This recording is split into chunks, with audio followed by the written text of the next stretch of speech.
Hello. Sir आम्ही एक सर्वे करतोय, तुम्ही फ्री आहात का? हा, मी रिकम टेकराच आहे. इथं आलतो तरेवर मासे पकडायला, पण तिथली माणसं काय पकडून देतात ते म्हणून बसलो आपलं इथं. बोला की, काय म्हणता?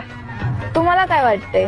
मला वाईट बरं वाटतंय बरं का. आता काय झालं, वाईट 2-3 दिवस झालं खूप चांगलंच होतो, पण आता वाईट दवाखान्यात आले म्हणून बरं वाटतंय. तसं नाही सर, तुम्हाला काय वाटतंय ह्या 5 वर्षांमध्ये किती बदल झाला? लय बदल झाला. तुम्हाला काय सांगू, दाढी आली, केस बिसले वाढल्याची, तब्येत पण चांगली झाली बरं का. आता ती घरची म्हणतात देवळ जा. आता त्यांना कोण सांगणार आहे मी डाएटवर आहे. आवले अवघड आहे घरच्यांचं. जिमला जातो ना, त्यामुळे डाएट बाहेरचं खातच नाही मी. अहो सर तसं नाही, म्हणजे विकास काय झाला? विकास पोलीस झाला. त्याला मी म्हणलेलं आर्मीची प्रॅक्टिस कर, पण त्याला व्हायचं होतं पोलीस. कसं एखाद्याची इच्छा असते हो. आणि त्याचा बारका भाऊ ते बनते पिऊन कुठं पण. परवा दिवशी त्याला नेलता मी घरी. त्याची घरची तर एवढी वाय टाकले ना, असं वाटतं ह्याला कुठं तरी नेऊन आहे ना मारून फेकून द्यावं. लय अवघड आहे. काय तुम्हाला सांगू, अवघड झाले. आहा तसं नाही सर, प्रगती काय झाली?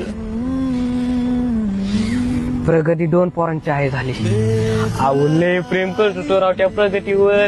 आई, तिची आई नाचकी निघाली. तिची आई मला आज हा म्हणली असती